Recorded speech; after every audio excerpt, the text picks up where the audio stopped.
Oi, Luciane. Deixa eu procurar aqui. Bianca. Ah, a Bianca já enviou. Solicitação. Autismo.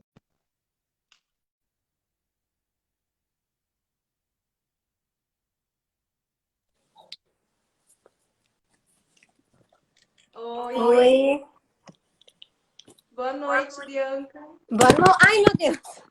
Problemas técnicos. Boa noite, tudo bem? Boa noite. Tudo Ai, agora acho que ótimo. vai.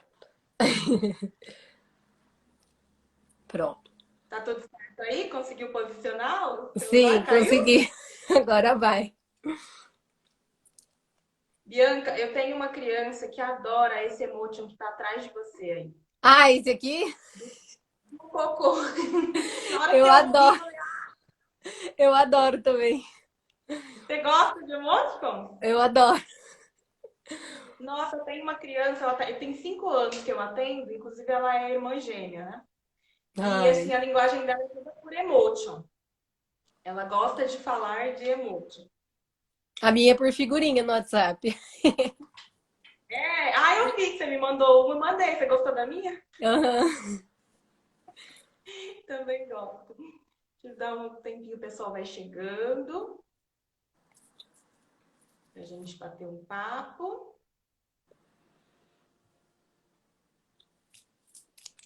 Eu fiquei preocupada de você não ter espaço na sua agenda, porque eu tô vendo que você tá fazendo várias lives, né? Não, tenho sim. Mas eu tô te acompanhando, eu acho que eu já vi umas 4 lives suas. É, tô fazendo É, tô... bastante. Ah, né? Que bom, a gente precisa mesmo de que vocês falem, né? Isso vai Uhum. nos ajudar muito. O pessoal tá entrando, Vanessa Maioral, consultora da Inspirados também tá aí, Milena. Vamos lá, então. Eu vou começar a me apresentar e depois eu queria que você se apresentasse para o pessoal também, tá, Bianca? Certo. Então, Bianca, sabe como começou a minha vida assim no autismo? Eu estava entrando para o curso de psicologia e quando eu estava fazendo o terceiro semestre, uma família daqui de Cuiabá tinha um garotinho chamado Davi e eles estavam procurando pessoas para brincar com o Davi. E através da brincadeira estimular as habilidades dele. E aí eu não sabia nada de autismo, eu só tinha uma certeza na vida que eu queria trabalhar com criança. E aí eu comecei a trabalhar, fiquei trabalhando fazendo voluntariado por 3 anos, né? E aí depois fui me apaixonando cada vez mais. Mas eu vejo que o diferencial na minha vida, né, em relação a lidar com pessoas dentro do espectro do autismo, é que a minha relação com a família era muito assim, até hoje eles são como se fossem meus pais postiços. Então eu convivi muito, né, com o Davi, desde trocar a fralda dele, de viajar com ele nas férias, né? Não tinha mais aquilo de, eu ia lá para estimular. Na verdade, eu ia lá para ser amiga dele, né? E através da nossa Sim. relação, de desenvolver as habilidades dele. E aí acabou indo assim, eu conhecendo cada vez mais pessoas dentro do espectro do autismo e me apaixonando muito por esse universo. Me apaixonando muito por esse processamento. Né? A gente sabe que existem níveis, que esse processamento para alguns tipos de pessoas acaba trazendo muitos desafios, né? Mas eu nunca deixei de olhar como algo que é uma condição neurológica, né? E hoje a Sim. gente está falando de diversidade, né? Que não existe certo nem errado, não existe, né, uma forma certa de digerir as informações do ambiente, né? Existem Sim. formas diferentes. E eu acho que isso é o mais legal, a gente se apaixonar pelas formas diferentes de cada um reagir e lidar, né? Sim, E com aí eu certeza. fiz dia, depois eu fui trabalhar com as famílias, formei em terapia sistêmica de família e casal, né? Ajudando as famílias a entender esse processamento das pessoas dentro do espectro. E aí eu comecei a trabalhar com adultos também dentro do espectro, e aí eu acabei fazendo outras formações de MDR, Brain Spotting, não sei se você já ouviu falar. Não. Trabalha as habilidades mais socioemocionais, mais as comorbidades, né? Depressão, Uhum. ansiedade, né? Aqueles comportamentos que a gente chama de toque, mas a gente sabe que tem a ver com a organização sensorial e Sim. até emocional. né? Mas fala um pouquinho pra gente quem é você, o pessoal os participantes aqui que são da Inspirados pelo Autismo, né? E apresenta um pouquinho sobre você. Então, meu nome é Bianca Galvão, né? Tenho 22 anos. Eu fui diagnosticada aos 15 com autismo, mas eu só descobri agora, com 22 anos, porque na época não me contaram do diagnóstico, porque eu não estava muito bem, assim, psicologicamente falando. Então, não foi contado para mim desse diagnóstico e até então também nunca tinha passado isso pela minha cabeça. Eu nunca cogitei a ideia. Nunca procurei por um diagnóstico. Aconteceu da escola me encaminhar, por conta que eu tinha dificuldade em exatas. E também eu tinha muita dificuldade em fazer amizade. Eu ficava muito quietinha, isolada. Aí a escola me encaminhou.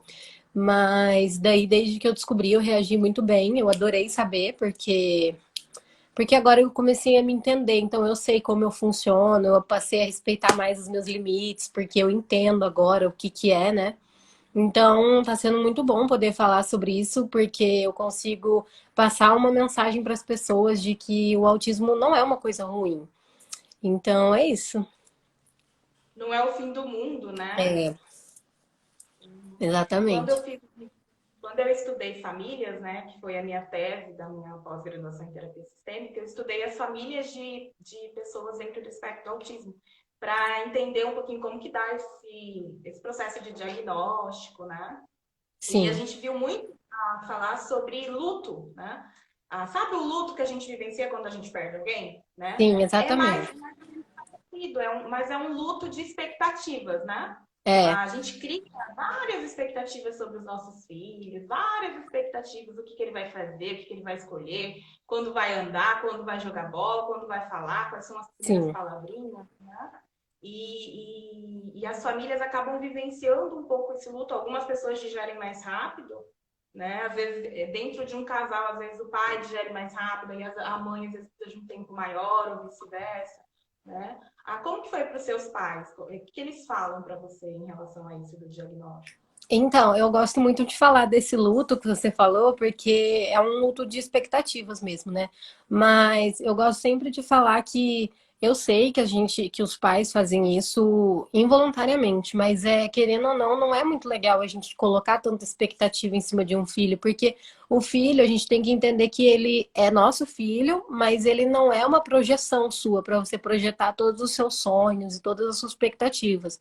Mas é super compreensível um pai e a mãe ter esse luto. Então, assim, eu sempre falo quando eu recebo mensagem de pais que é normal e que é um processo de aceitação e autoaceitação, e todo esse processo não é fácil, não é bonito, mas depois fica muito mais fácil e com certeza isso ajuda muito a criança, né? Aqui com os meus pais foi bem assim também, tipo, quando recebeu o diagnóstico, eles não aceitaram muito bem, tipo, porque eu, tipo assim, eu não sou aquele estereótipo do autismo, né? Então, eles chegaram a questionar um pouco, falar, ah, mas é isso mesmo? Por quê? Como assim? Mas eu fui diagnosticada por um neurologista que é especialista em autismo, então não teve erro, né? Foi mais foi dificuldade de aceitação. Mas hoje em dia eles aceitam super bem. A minha mãe tá super feliz que eu consigo falar sobre isso bem, que eu reagi bem a essa notícia. Então hoje em dia não tem problema nenhum em falar sobre isso. Uhum. Você comentou que você soube do seu diagnóstico com 15 anos, né? Então, eu imagino que você tenha vivenciado algumas situações, né?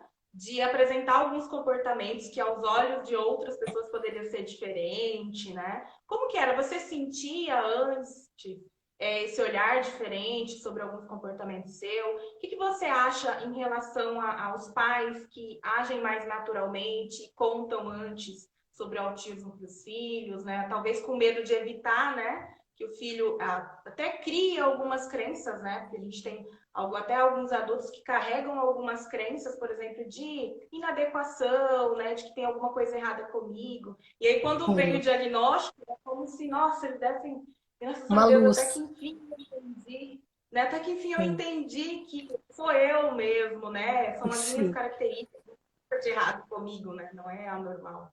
Como que foi para você? O que você acha disso de você ter recebido só soube aos 15 anos? Você acha que isso te ajudou? ou se talvez poderia ter evitado. Como que foi para vocês? Então, eu queria ter ficado sabendo antes. Eu acho que se eu tivesse recebido esse diagnóstico desde pequena, isso teria sido muito melhor, porque eu teria aprendido desde pequena a lidar com isso. Então, eu poderia ter evitado várias comorbidades que eu tenho hoje em dia. Hoje em dia eu tenho pânico, eu tenho ansiedade, eu tenho um tanto de coisa. Então, eu acho que se eu soubesse disso lá desde pequenininha, eu teria crescido com isso e eu teria aprendido a lidar melhor. É óbvio que você não vai chegar para uma criança de 3 anos e falar, linda, você tem autismo, porque a criança não vai entender. Mas vai introduzindo o autismo aos poucos, vai introduzindo o assunto aos poucos. E eu sempre, por eu não saber do meu diagnóstico, não saber quem eu era, eu sempre me senti muito deslocada e passei a vida inteira tentando me encaixar em coisas que eu nunca ia conseguir me encaixar, porque eram padrões neurotípicos. E eu passei a vida inteira tentando me encaixar nisso, e aí que comecei a ter as comorbidades, né? Então, eu acho que quanto mais cedo você conta para a pessoa, é muito melhor. Mas eu entendo a decisão dos meus pais, porque eles fizeram o que eles acharam que ia ser melhor para mim. E também entendo que naquela época, com 15 anos, eu não ia saber entender essa notícia, nem digerir. Então, foi melhor ficar sabendo mais tarde mesmo. Sim. Às vezes também alguns pais vêm muito com essa dúvida, será que eu conto ou não, né? Eu geralmente deixo para a escolha, porque se você escolher contar é porque você está preparado também, né? Cada um vai Sim, fazer o que pode no momento, né? Mas uma das coisas que eu sempre falo para as famílias, a gente precisa preparar a criança para lidar com o diferente, né? Então eu não é, preciso nomear, não preciso dizer, isso é autismo, mas eu posso dizer que ela tem um processamento diferente, né? Que olha, sim, para você estar em alguns lugares, por causa do barulho, é um pouco mais difícil, né? Trazer essa perspectiva de que para algumas pessoas algumas coisas é mais difícil. Isso não é só do autismo, né? Eu, por exemplo, sim, que tenho processamento neurotípico, eu tenho N limitações, né? Por causa da minha timidez, por causa de outras, por sim. causa do meu cérebro também, porque eu também tenho dificuldades em algumas áreas, né? Então é legal trazer essa perspectiva de que o diferente é algo positivo, né? O Sim, com diferente é algo que nos certeza. torna. Sim. A Vanessa perguntou se como que seus pais contaram para você? Então, eles não me contaram. Eu descobri sozinha. Eu, Ah, eu tava despretensiosamente no Facebook e tava vendo um vídeo aleatório de um cachorrinho. Aí, sabe quando você abre os vídeos e aparece um vídeo embaixo? O vídeo que começou embaixo era de uma menina autista também, lá do Canadá, falando sobre autismo em meninas. E aí eu comecei a ver aquele vídeo e falei, meu Deus, parece muito comigo. Aí eu peguei, fechei aquilo e fui lá na cozinha conversar com a minha mãe sobre esse vídeo. E comecei a contar pra ela. Falei, mãe, olha que legal, o autismo em menina ele é diferente. E comecei a contar. E minha mãe ficou assim, né? Tomando um cafezinho dela ali quieta, falando, ai meu Deus, e agora? Aí, aí eu percebi que tinha alguma coisa estranha naquilo. Aí eu fui, tenho os laudos do psicólogo até hoje guardado. Aí eu fui atrás deles, né? Tava guardado nas coisas da minha mãe, eu peguei. Aí eu li tudo e tava lendo e pesquisando no Google, lendo e pesquisando no Google. Aí eu falei, isso aqui tá começando a ficar sério demais, né? Aí eu conversei com minha mãe, aí minha mãe me contou, me explicou certinho e a gente foi no neurologista para ele me explicar. Aí foi isso.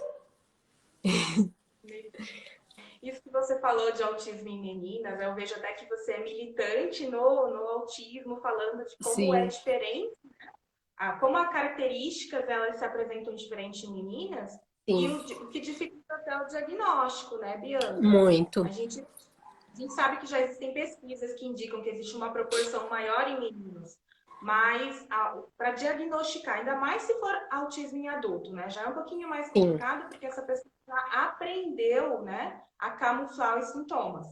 é. Né? E parece que meninas elas têm uma capacidade maior de camuflar. Não sei se tem uma coisa a ver com cultura, né? Como que foi isso para você, esse processo de.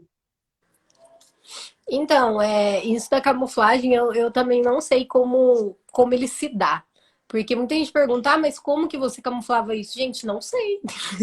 Eu não fazia ideia também que eu era autista, então não tinha como eu saber se eu tava camuflando ou não. Eu só percebi que eu tava camuflando quando eu descobri que eu era autista, porque eu peguei, olhei pra trás e falei assim, não tava sendo eu mesma. Eu tava literalmente tentando me encaixar numa coisa que não era pra mim. E eu me sentia esquisita, entre aspas, porque eu não me sentia bem perto das pessoas e em festas, em lugares com outras pessoas me observando, porque eu ficava o tempo inteiro me policiando, falando, não, tem que agir de tal maneira, porque eu tenho que agir de uma maneira normal. Então, assim, eu sempre reparei que eu sentia isso, mas eu não entendi o porquê. E aí, depois do diagnóstico, eu falei, ah, agora entendi por quê, porque eu não estava sendo eu mesma, né? Então, assim, é difícil, mas. E isso que você falou das crianças é muito engraçado, porque eu vejo muitos profissionais focarem muito em autismo infantil, mas essas crianças vão crescer e vão se tornar adultos autistas. Não vai chegar aos 18 anos e acabou, não tem mais autismo. Então, é muito importante falar de adultos autistas também. Uhum. O pessoal está fazendo algumas perguntas aqui. Já tem umas 3 perguntas, já anotei. Pessoal. Eu tenho algumas perguntas, né, para ir norteando um pouquinho a nossa conversa, mas vocês podem ir fazendo perguntas.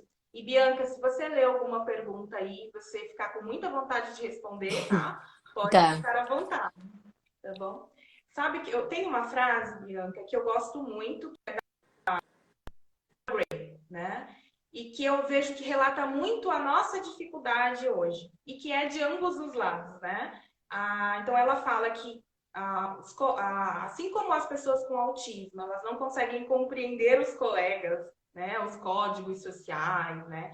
Eu atendo uma adolescente de 13 anos, por exemplo, que ela volta e meia, ela fala, eu não entendo por que as pessoas choram por qualquer coisa. E esse qualquer coisa é porque terminou com o namorado, ou esse qualquer coisa é porque faleceu alguém da família, né? E a forma dela de lidar com essas situações é outra, é mais racional, né? É Sim. mais lógica. Então, eu vejo como as pessoas dentro do espectro, elas têm um pouco de dificuldade de compreender essa linguagem, esses códigos sociais, e, ao mesmo tempo, as pessoas neurotípicas têm dificuldade de entender esse pensamento mais literal, né, das pessoas com autismo. E eu acho que isso é uma sacada que a gente precisa a partir daí. Então, se a gente tem uma falta de compreensão de ambos os lados, né? A gente precisa tirar o foco em ficar tentando buscar o comportamento ideal, né? E Sim. extinguir os comportamentos que não são ideais, que socialmente não são bem vistos, e pensar, na verdade, em construir, né? A gente precisa construir uma forma onde nós, neurotípicos, consigamos entender o processamento de pessoas dentro do espectro e ajudar as pessoas dentro do espectro também a nos entenderem, né? Para a Sim. gente conseguir falar a mesma língua, né? E a gente conseguir desenvolver, não só eu desenvolver as minhas habilidades para lidar com pessoas dentro do espectro, quanto as minhas crianças, os adolescentes e os adultos, né? E aí a gente entra no tema da neurodiversidade, né? Ou seja, não existe um cérebro certo, uma forma de agir certo, que tem que corrigir, direcionar o outro cérebro porque ele não está caminhando do jeito, né? Sim, Padrão. exatamente. Não existe a normalidade, né? Se a gente for pensar em cérebro, É. né? E essa questão de cérebro, assim, eu acho muito fascinante isso, de que a gente sabe que o cérebro de pessoas dentro do espectro do autismo, assim como o nosso, né? Tem algumas áreas onde ativa mais sinapses, né? E Sim. umas áreas onde Aham. ativa menos. E as áreas onde ativam mais são as áreas de talento, né? Que são os hiperfocos também, né? Então a gente tem crianças com vários tipos de hiperfocos, interesses intensos, repetitivos, né? Alguns muito fantásticos, por exemplo. Atendo algumas crianças que gostam de bandeiras do Brasil, que gostam de letras, números, né? Eu tô com um garotinho, Bianca, eu acho que ele tá com 8 anos. Ele tá decorando a tabela periódica. Nossa, Tipo assim, né? Coisa que fantástico. eu fiz, coisa que não entra na minha Na cabeça, minha né? Mas também na não. sim. E Nossa, ele estuda parte dos olhos. Ele está estudando partes dos olhos, assim, desenho. Então a gente percebe, nossa, como que em algumas áreas a pessoa tem um processamento assim, né? Tão muito rápido. rápido. E ao mesmo tempo, para algumas áreas relacionadas mais às habilidades sociais, tem um pouquinho mais de dificuldade. Aí a gente chega no hiperfoco. O pessoal já até perguntou aqui se você É. tem algum hiperfoco. Como que funciona isso para você? Então, quando eu recebi o diagnóstico, eu lembro que, agora que minha mãe me contou, né? Porque na época não me contava. O médico, ele explicou isso para os meus pais, que porque eu não conseguia desenvolver em matemática. Então o médico explicou, ele falou assim, não é que ela tem preguiça, é porque é uma coisa que ela não tem interesse, então ela não vai conseguir desenvolver tão bem. E por outro lado, eu sempre fui muito boa na parte de biologia, desde pequena, eu adorava corpo humano, adorava essas coisas. Então foi aí que eu tenho diagnóstico de descalculia também, né? Mas ele explicou isso para minha mãe. Ele falou assim: não é que ela tenha preguiça de fazer certas coisas, é só que tem coisa que ela vai resolver super rápido, porque é do interesse dela. É exatamente isso que você falou. E tem coisa que ela não vai ter tanto interesse, então ela não vai querer fazer. Na verdade, não é nem querer, parece que o nosso cérebro não quer. É Não basicamente tem isso motivo. mesmo. Não tem motivação nenhuma para fazer. E já em relação ao meu hiperfoco, quando eu era pequena eu tinha esse, né, de corpo humano, eu adorava biologia, sempre gostei muito. Aí depois na adolescência eu fui obcecada na Miley Cyrus, que é uma cantora. Nossa, eu era muito obcecada por ela. Eu sabia tudo sobre ela, tudo que ela estava fazendo, tudo que ela já fez. Aí depois, agora eu tô muito obcecada em falar sobre autismo. Eu acho que tá dando para perceber. Então é isso. E é um hiperfoco que a gente agradece, tá? Esse seu hiperfoco em autismo está sendo muito bom as suas lives, né? E é muito legal isso, Bianca, da gente conseguir não só usar o hiperfoco da pessoa, né, com autismo, Sim, valorizar, né, e fala genuinamente, não é fingir que eu tô gostando, né, daquilo, mas é realmente entender que o hiperfoco é uma porta aberta, né, uma porta é, aberta para a gente ensinar as habilidades sociais ou até a parte acadêmica, né, a gente sabe que sim, às vezes a gente precisa entrar com ações, né, e também pensando na profissionalização, né? A gente já precisa também estar pensando como que essa pessoa que tem essa área de talento, né? Então a gente tem pessoas dentro do espectro que tem área de talento para línguas, né? uhum, Para aprender japonês, aprender inglês, aprende com uma facilidade, né? Eu atendo uma adulta com autismo também que ah, vai na área de direito, né? Nas áreas de engenharia, com autismo na parte de contábeis, né, que gostam de trabalhar com gerenciamento de tempo, que a gente sabe que, né, são áreas onde geralmente a pessoa dentro do espectro busca, né, que é gerenciar o tempo, fazer lista, ter cronograma, né? Então é tão legal a gente poder pensar nisso, né, e usar o hiperfoco e sim. aproveitar essas áreas de talento, né, não só para a parte de alfabetização, ensinar habilidades, mas profissionalização, né? Você está Sim, com fazendo certeza. faculdade? Como que Eu foi o faço seu processo de faculdade. alfabetização até hoje na Alfabetização? faculdade? Meu processo de alfabetização foi normal. Eu comentei isso em uma outra live que eu lembro exatamente de como aconteceu. Eu não tive dificuldade nenhuma com a alfabetização. Eu aprendi a ler e escrever na época esperada, assim, não tive problema com isso. As minhas dificuldades com escola e aprendizado começaram na adolescência, né? Que eu acho que a adolescência é um período delicado para todo mundo, não só para autistas. E para mim foi terrível. Mas hoje em dia na faculdade eu não tenho problema nenhum também. Eu acho que porque é uma área que eu gosto muito, então eu tenho interesse naquilo. Então eu sempre consigo estudar e ir bem nas coisas. Então, assim, na parte de faculdade eu não tenho problema nenhum. Você faz faculdade de odontologia, né? Isso. Uhum. E você acha que vai um pouco nessa parte do seu hiperfoco, de parte do corpo humano?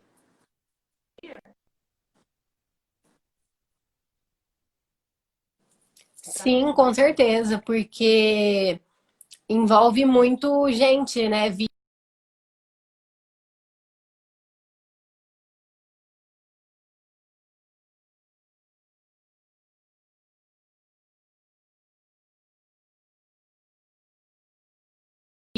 Tá me escutando? Ai, Tá me meu Deus, travou. escutando? Então, Travou. agora eu tô. Tá escutando agora? Agora eu tô. Ai, me perdi, pera. Até Aham. onde que escutou? E, ó, eu fiz a pergunta e você não falou nada pra mim. Ah, então tá. Então eu fiquei falando sozinha mesmo. Então, enfim. Acontece. Então, eu acho que na parte da faculdade me ajudou muito esse hiperfoco que eu tenho em biologia, porque eu tenho muito interesse em saber tudo sobre as minhas matérias, né? Porque envolve pessoas, envolve vidas, então eu não tenho problema com isso. E eu esqueci o resto da pergunta. Eu tinha perguntado para você se essa parte, o fato de você estudar odonto, que você está se dando super bem, se tem a ver com o fato de que ainda está dentro um pouco do seu hiperfoco que você teve, né? De parte do corpo humano, de ciências, biologia. Sim, tá bem dentro do hiperfoco, isso me ajuda muito, né? Show, show. E provavelmente isso vai te ajudar no processo de, né, como profissional, né, de estar Sim, com motivado. certeza.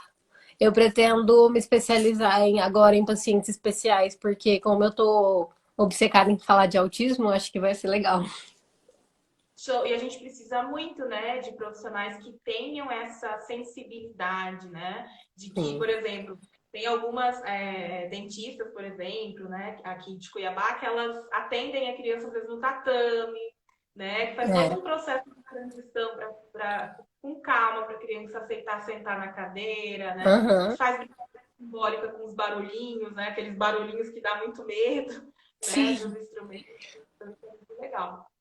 Tem uma pessoa que perguntou aqui que ela está buscando o diagnóstico do filho, né? E que ele tem hiperfoco, ele tem lucistinha, colalia, mas que os neuros não fecham, né? A gente sabe que isso acaba, às vezes, sendo muito demorado esse processo. O que eu geralmente Hum. indico é que você procure neuro ou psiquiatra que são especializados em É, autismo, né? mais fácil. Ah, exatamente, dependendo do grau, né, Bianca, acaba ficando mais difícil se é uma pessoa que não tem tanta, né, Sim. especialização né? Eles acham que porque a pessoa é funcional e um pouco independente, já exclui o autismo. E não é bem assim, né? A gente sabe que não é assim. Sim, ainda tem aquela ideia de que autismo tem uma cara, né? Tem um Uhum. rosto, Sim. né? E também tem ainda aquela ideia, né, Bianca, de que autismo é só dificuldade, É, né? exatamente. Exatamente. Tem alguém que perguntou aqui, é uma pergunta mais pessoal. Como que é para o relacionamento, relacionado a namoro? Só fala se você quiser, tá? Ah, eu sou muito aberta, pode ficar tranquila. Então, eu sempre tive muito problema para me relacionar, não só com namoro, mas com amizade também, porque eu não entendo. Eu não entendo expressões faciais, eu não entendo o sentimento das pessoas. É igual aquilo que você falou, né? Ah, por que que tá chorando por causa disso? Então, assim, eu não entendo muitas coisas. Eu sou muito chorona, é, mas eu não entendo a outra pessoa. Então, eu nunca sei quando a pessoa tá brava, quando a pessoa tá triste. Eu não entendo expressões faciais. Eu tenho muita dificuldade com comunicação, então eu não sei conversar. Tipo, eu não consigo manter conversas. Então, assim, se eu tô com uma amiga minha, tipo, ela quer manter a conversa, eu não consigo. Então, isso é muito difícil pra mim. Então, às vezes a pessoa acha que eu tô desinteressada, que eu tô brava. Então, isso vai gerando alguns conflitos e já gerou muitos conflitos em relacionamentos amorosos, porque eu não sei me comunicar. Mas agora que eu descobri do meu diagnóstico, né, eu tento lidar melhor com isso. Então, eu aprendi que a melhor maneira para eu me comunicar quando eu preciso muito falar uma coisa é por mensagem, não tem jeito, porque não tem comunicação verbal que funcione direito para mim. Então, na parte de relacionamentos, isso é o que mais pesa e o que eu vejo como maior dificuldade. Legal. E é interessante você falar isso, porque assim, eu tô conversando com você e você tá super falando, né? Bem, É, e a gente sabe que tá dentro da sua área de talento, né? O seu hiperfoco de agora quer falar de autismo. E isso confunde muitas pessoas, porque as pessoas falam, mas peraí, ela conversa super bem em determinado assunto, e aí em outros assuntos tem dificuldade, sim. né? Quando tá fora das áreas de interesse, né? E eu E como também que tô é? sozinha, né, aqui no meu quarto, falando pra câmera, entre aspas, então é muito mais fácil. Legal, legal. E aí, como que você tem amigas? Como que era quando você era adolescente? Até hoje, você costuma ter amigos? Ou acaba que são pessoas específicas que você consegue conversar?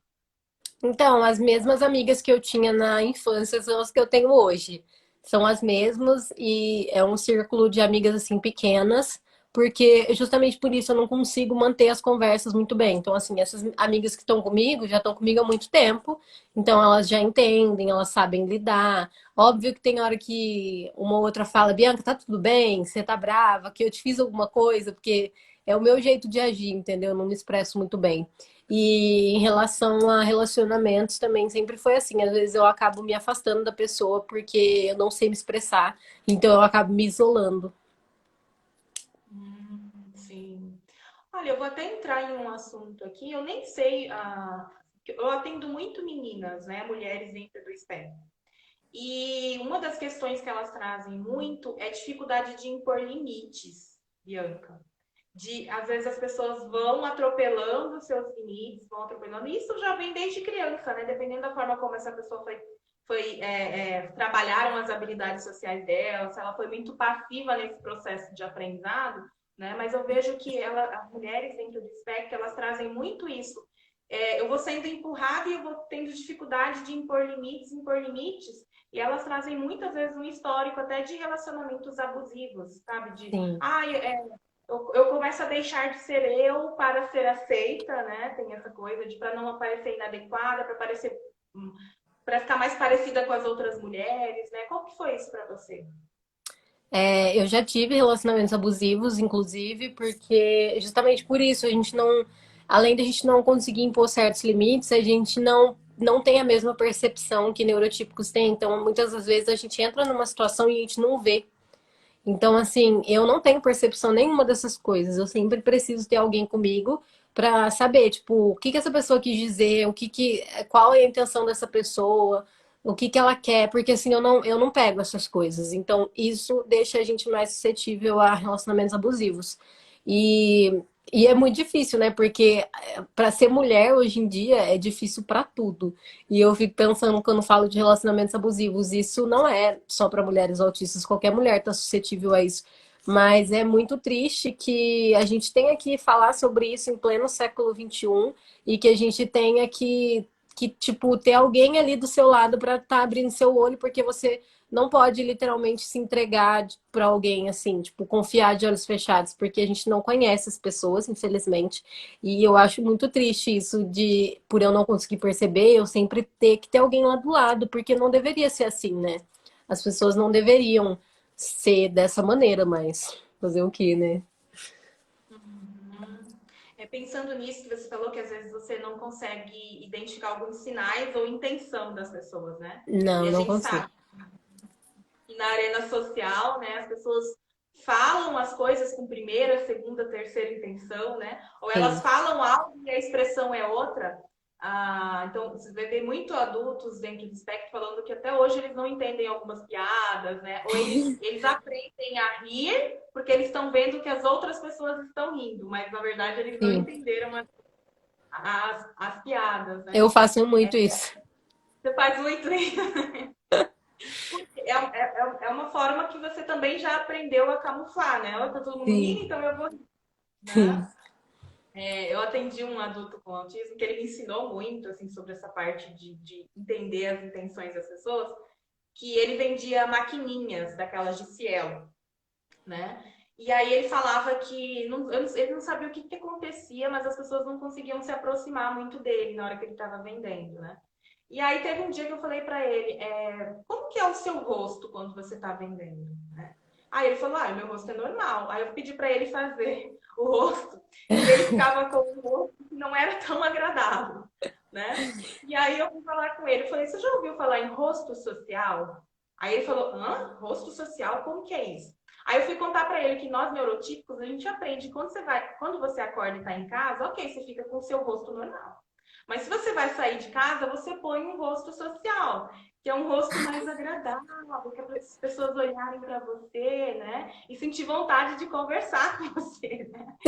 Aí eu falava, nem pensar, eu não vou fazer isso é muito falso. Não vou colocar um rosto que não tem nada a ver com o que eu estou sentindo, né? E aí ele me ajudou muito a entender isso, né? Até um dia depois que a gente trabalhou vários rostos sociais com ele, né? E aí ele me mandou mensagem falando, hoje eu consegui colocar um rosto social e vendi 2 maquininhas. Mas eu queria saber com você como que é isso, assim, de ter dificuldade, às vezes, de fazer essa leitura de que as pessoas fazem isso. Isso é meio Sim. falso, né? Aliás, né, não é tão É, sincero.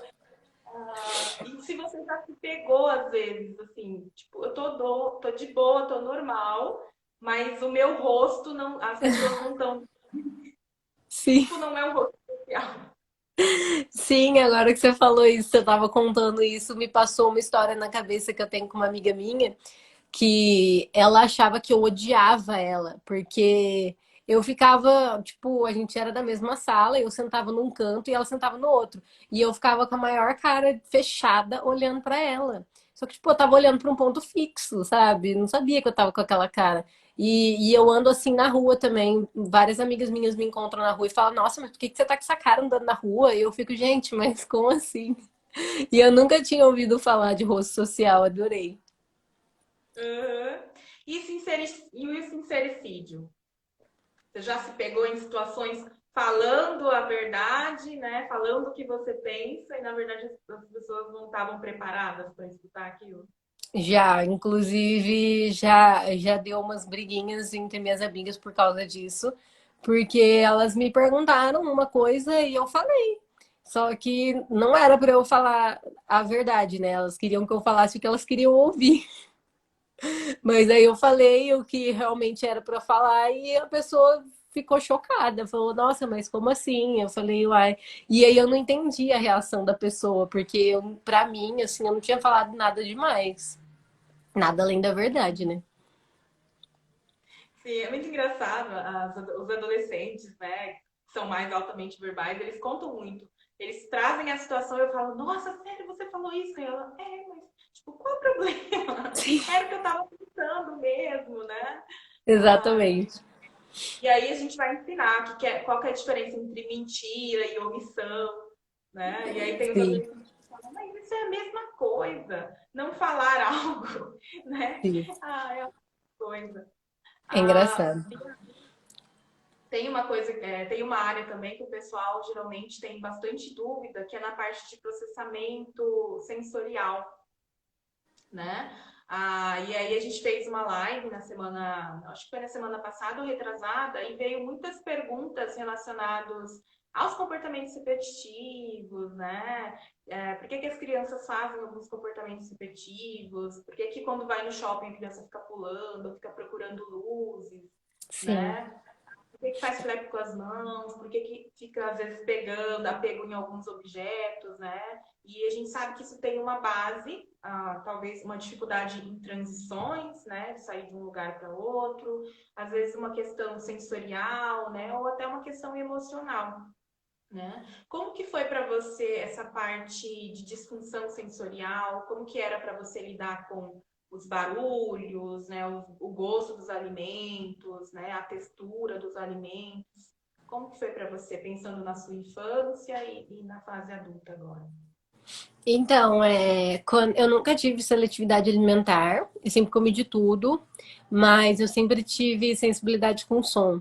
Eu não suporto som alto, me irrita, tipo, muito, e não é, tipo, uma irritação normal, porque, não sei, eu tenho vontade de arrancar minha cabeça fora, porque, nossa, é horrível, não consigo nem explicar. E para me ajudar, tem um CrossFit do lado da minha casa que toca música alto o dia inteiro.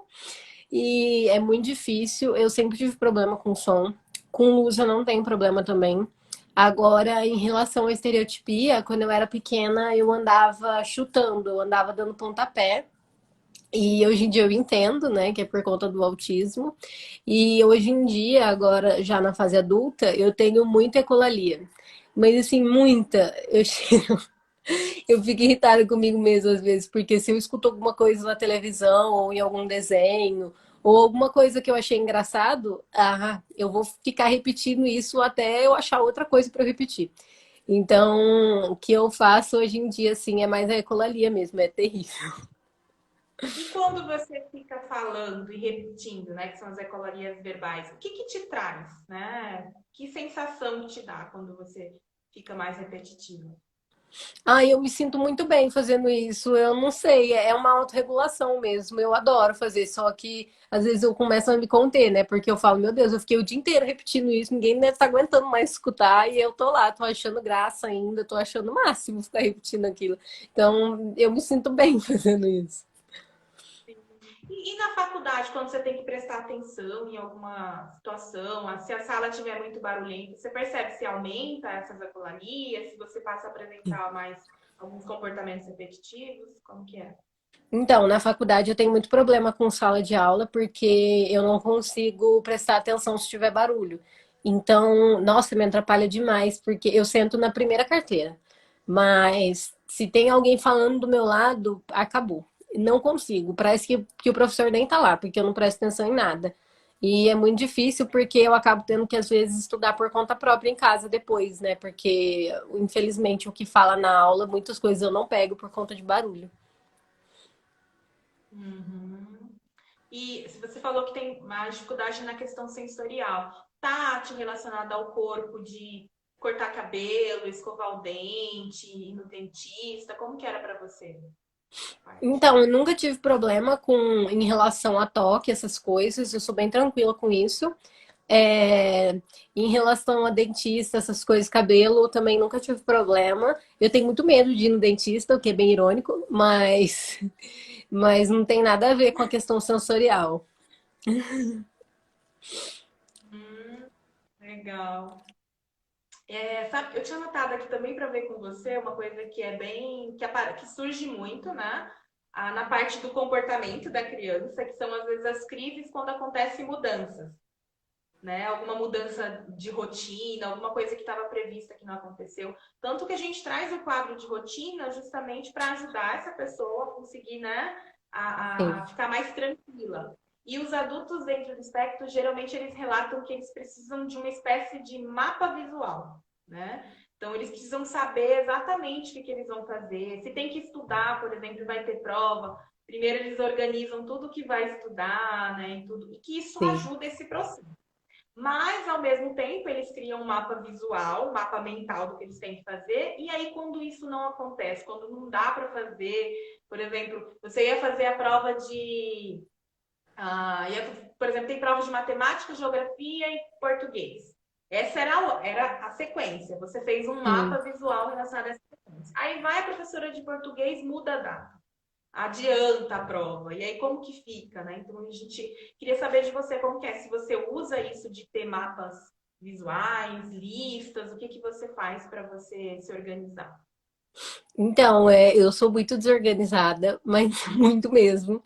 Mas eu não lido bem com mudanças também. Eu não me organizo, eu não me planejo para nada. Porque eu não consigo fazer planilhas e organizar direitinho. Tal hora eu vou fazer isso. Eu sou muito desorganizada, inclusive eu tento mudar isso todos os dias, porque isso me atrapalha muito. Mas assim, eu sei como vai ser o meu dia. Então, assim, eu gosto de previsibilidade. Eu sei que o meu dia eu vou acordar, daí quando eu vou para a faculdade eu sei o que eu vou fazer lá. Depois eu sei que eu vou vir para casa e vou fazer alguma coisa aqui em casa. Então, assim, os meus dias eles têm que ser praticamente iguais. Eu como sempre a mesma comida. A minha mãe acha isso um absurdo, porque ela fala, como é que você não enjoa disso? E não, eu como todos os dias da minha vida a mesma comida, o mesmo prato, as mesmas quantidades, mesmo tudo. Então, assim, eu não me planejo, eu só vivo exatamente igual. Mas e se Isso não eu, tiver o que você costuma comer? Como. Então, eu sou relativamente tranquila com comida, mas quando são mudanças mais bruscas de rotina, que nem essa que aconteceu agora por causa da pandemia, né? Que não tem mais faculdade, não pode mais ficar saindo, tudo, aí eu entro em crise.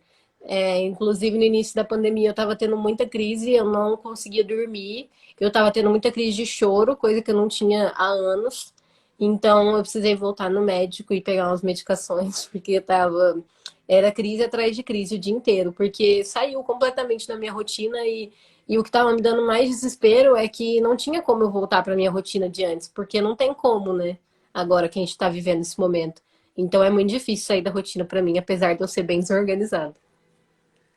Uhum. Eu lembro de uma live que você falou, né? Que você toma a mesma quantidade de café, né? Sim, Tudo é como se é fosse um tudo igual. ritual, como se É. fosse um ritual, né? E você tem manias, rituais, formas de fazer as coisas? Você já percebeu se você costuma sempre analisar as coisas tendo um padrão, por categoria? Você categoriza as pessoas, né? Eu já vi adultos falarem que eles categorizam por números ou por cor, né? Como que é isso para você? Ou é tranquilo? Ah, não, esse tipo de coisa se eu fiz assim, não percebi, mas eu creio que não. Mas é padrão, né? Tipo, é esse do café, é exatamente isso. Eu tomo a mesma quantidade, eu tomo a mesma quantidade de água todos os dias. Então, eu sou muito. Eu tenho esses rituais assim diários que eu sigo com muita força. Aham. Tem alguém que perguntou aqui, como que se você tem amigo autista e se você teve atraso quando criança, se Eu observaram algum tive, tipo eu tive atraso na fala. Eu falei com um ano e pouco, eu não sei exato quanto, mas eu falei com um ano e pouquinho, e eu comecei a andar com um ano também. O da fala foi um atraso pequeno, né? Eu não sei qual que é o padrão, mas foi um atraso considerado pequeno, mas tive. Uhum, sim. O pessoal perguntou aqui se você tem amigos autistas. Sim, agora principalmente, né? Mas eu tenho um amigo que é autista também, a gente estudou junto e na época a gente não sabia que era autista e a gente foi diagnosticado na mesma época, inclusive pelo mesmo médico, e ele também não ficou sabendo na época. E é muito engraçado porque a nossa história bate muito e também é muito legal porque eu e ele a gente é literalmente o oposto um do outro. E eu gosto muito de analisar isso porque mostra quanto nós autistas somos diferentes, né? Se colocar eu e ele um do lado do outro é bizarra a diferença. Então, agora eu tenho mais amigos autistas porque eu tô nesse meio, né? Ai, que legal. Sabe o que eu pensei aqui, Bianca? Acho que tem alguns profissionais aqui na live e depois a live vai ficar gravada, eles vão ter oportunidade de assistir. Quando eu passei como eu tá tendo já 10 anos pessoas dentro do espectro, os meus pico-ruchinhos pequenininhos cresceram, né? E aí eu acabei chegando mais adolescentes e adultos e eu vi que atender adolescentes e adultos e pessoas dentro do espectro verbais foram me ajudando a entender o processo terapêutico, o que é preciso, né? Essa questão da afetividade que é importante, questão da pessoa estar motivada para aprender, né?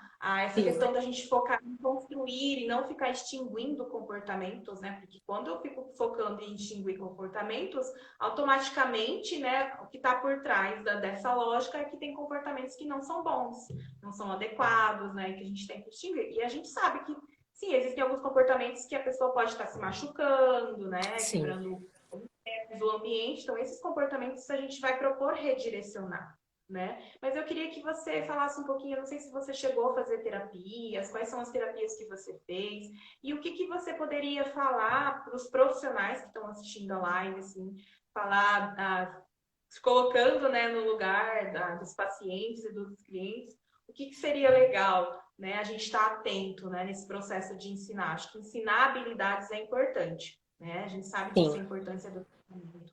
Mas como que você acha que poderia ser esse tratamento pensando no bem-estar dessa criança, no bem-estar desse adulto? Então, eu fiz na época que eu fui diagnosticada a terapia do ABA, né? Análise comportamental aplicada. E não gostei, então eu não continuei. Daí foi por conta disso que eu criei um certo bloqueio com psicólogos e profissionais da área, criei um bloqueio muito grande, não queria. Você falava que era psicólogo para mim, eu saía correndo. Na escola tinha a psicóloga da escola, né? E o meu maior pesadelo era quando eu tinha que falar com ela. Eu preferia qualquer coisa do que ter que enfrentar aquela psicóloga. E eu fazia muita birra, porque a escola falava para eu ir lá falar com ela, eu sentava na cadeira e não falava nada, ficava cruzava o braço, ficava assim. Porque não conseguia, criei um bloqueio muito grande. Então, nessa época, eu fiz o ABA e parei, nunca mais quis saber. Hoje em dia eu sou muito fã da terapia ocupacional, porém não estou fazendo por conta de pandemia. Mas sou muito fã da terapia ocupacional. E eu acho que em relação à em relação à terapia, é muito importante que o profissional não tente desconfigurar o autista. Desconfigurar não, não tente robotizar o autista. Tipo, não tenta, não faça com que ele se comporte como um neurotípico. É aquilo que você falou, que se for uma estereotipia, uma coisa que tá machucando ele ou tá machucando outra pessoa, aí realmente tem que tirar, tem que explicar para ele, tem que fazer toda, né, uma adequação ali. Mas se for uma coisa que não tá incomodando ele, que é nem o flapping, né, que tem autista que faz, pra que você vai tirar isso dele? Tá machucando alguém? Tá machucando ele? Então, assim, mas tá atraindo um olhar estranho para ele. E daí, gente, a gente tem que adequar a sociedade a aceitar os autistas, não os autistas a se adequarem à sociedade. Então, eu fui muito criticada quando eu falei do ABA, né? Mas eu acredito que devem ter excelentes profissionais que apliquem esse tipo de terapia, desde que você não tente robotizar o autista e tirar as características de autista dele. Então, para mim, esse é o principal.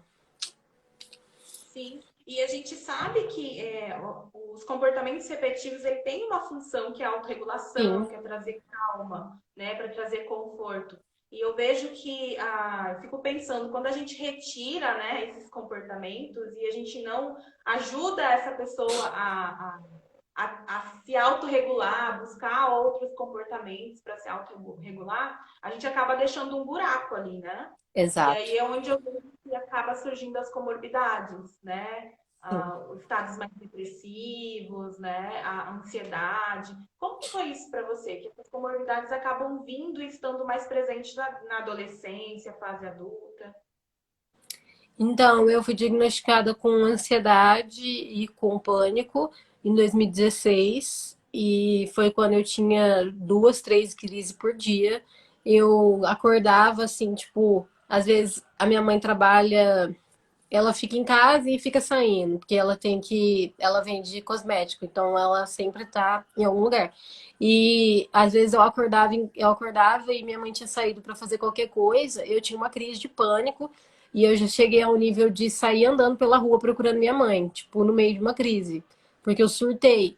Então, assim, eu tinha umas crises de pânico muito forte e eu acho que isso teria sido evitado se eu tivesse tido uma abordagem melhor com psicólogos e também se tivesse ficado sabendo do diagnóstico antes, né? Mas as comorbidades, em alguns casos, são inevitáveis, né? Porque a gente vive num mundo hoje em dia que é muito difícil a gente não desenvolver nenhuma comorbidade, né? Tanto autista como neurotípico. Tá cheio de neurotípico aí com várias doenças mentais. Então, isso é meio que não tem como a gente evitar. Uhum. O pessoal está perguntando se você tem hiperfoco, né? Você já falou, né, que você está Sim. agora com hiperfoco. Eu tenho uma adulta também que ela tem de arrumação. Quando ela tá muito, né, desorganizada, ela arruma toda a casa dela. Mas ela não gosta de ficar arrumando casa, não. Ela fala que é só nesses casos onde ela precisa. Uma vez na vida, outra na morte. Eu vi que você postou também que você gosta daquelas areias sintéticas. Ai, tô viciada. Tô É? viciada. Eu adoro. Isso te ajuda a se acalmar.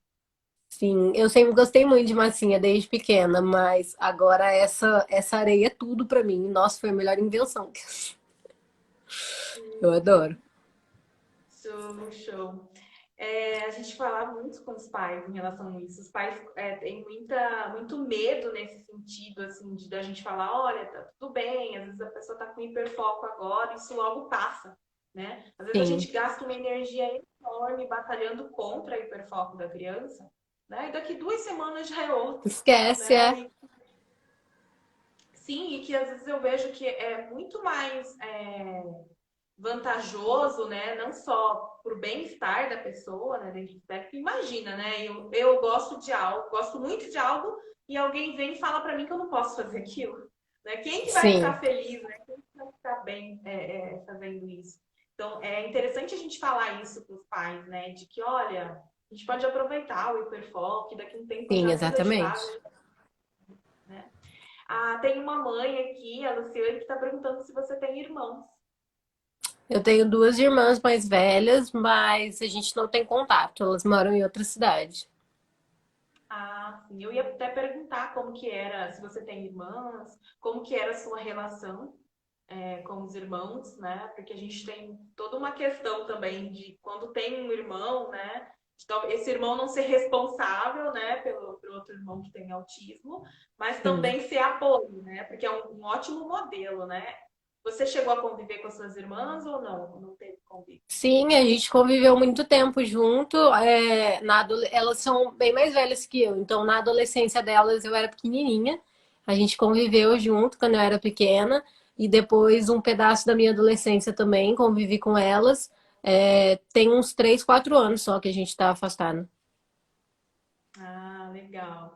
Tem uma pergunta aqui, Bianca. A pessoa está querendo saber, você falou que você chegou a entrar em crise, né? Que acontece alguns episódios. Do que te acalma? O que você faz quando você entra em crise? Então, antes eu tomava muito chá de camomila, de erva cidreira, eu adorava tomar isso, porque eu coloquei tanto na minha cabeça que aquilo funcionava, que eu tomava e eu me sentia ótima. E também gostava de tomar banho e de me trancar no quarto no escuro. Adorava. Hoje em dia eu adotei um método que eu achei um pouco mais saudável, que eu vi naquele atípico que o Sam ele se enrola no cobertor, fica parecendo um rolinho de comida japonesa. E hoje em dia eu faço isso e eu adoro, dá super certo. Eu acho que assim, quando você coloca na cabeça que aquilo vai funcionar pra você, funciona aquela beleza. Então eu me enrolo aqui, fico parecendo um rolinho de comida japonesa. Ah, legal isso que você falou também de ficar no escuro. Tem algumas crianças que elas buscam mesmo o escuro. Não sei se talvez é tentar bloquear um pouco o estímulo, né? Sim, Sensorial, talvez porque seja. eu imagino que no momento de crise você fica mais, você fica vivenciando mais caos sensorial, né? Sim.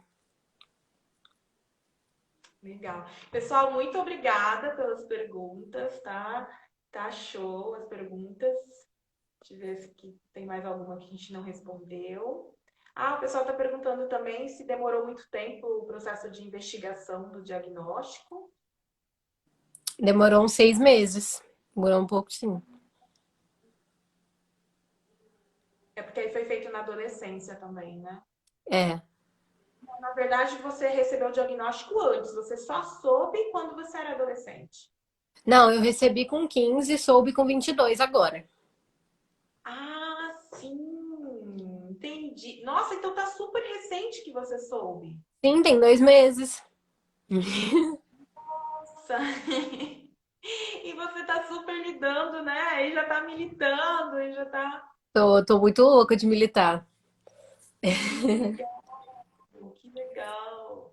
Não, muito legal você receber o diagnóstico, processar e já tá ajudando mais pessoas, ajudando mais famílias, né? Sim, eu tô Ah, adorando. tem alguém te perguntando aqui se sua mãe te super protege. Ai, sim, minha mãe é uma mãezona. Ela é a própria mãe coruja. Manda, antes da gente encerrar, Bianca, manda um recadinho para as mães, para as famílias, assim, o que você poderia indicar para elas, né? Para as mães que acabaram de receber diagnóstico, estão nesse processo de ajudar seus filhos. Então, o recado que eu tenho para falar é que autismo não é doença, então quando você receber o diagnóstico, não se desespera, porque se você se desesperar, você vai desesperar a criança também. Então, fica calma. E eu sempre falo isso, que com apoio, carinho e diálogo, tudo dá certo. Então, assim, tem muita mãe que chega desesperada em mim e eu falo, calma, tá tudo bem. Eu sei que se você veio me procurar, significa que você se importa e que você gosta muito do seu filho e que é o melhor para ele. Então fica calma, que com carinho, com diálogo e paciência, que é o principal, porque cada um tem o seu tempo. Eu acho assim que tudo dá certo, porque o autismo ele não é uma doença e ele também não é degenerativo, então não é uma coisa que vai piorar a longo prazo. Muito pelo contrário, com o estímulo ele melhora, você fica cada vez mais, entre aspas, funcional, né? Então, o conselho que eu dou é esse: paciência, carinho e muito amor. Ok, a gente tem 17 segundos, Bianca. Queria muito te agradecer por você ser a nossa primeira convidada, né, do nosso projeto agora de bate-papos inspiradores, tá? E eu queria dizer para você, continue, tá? Continue, que você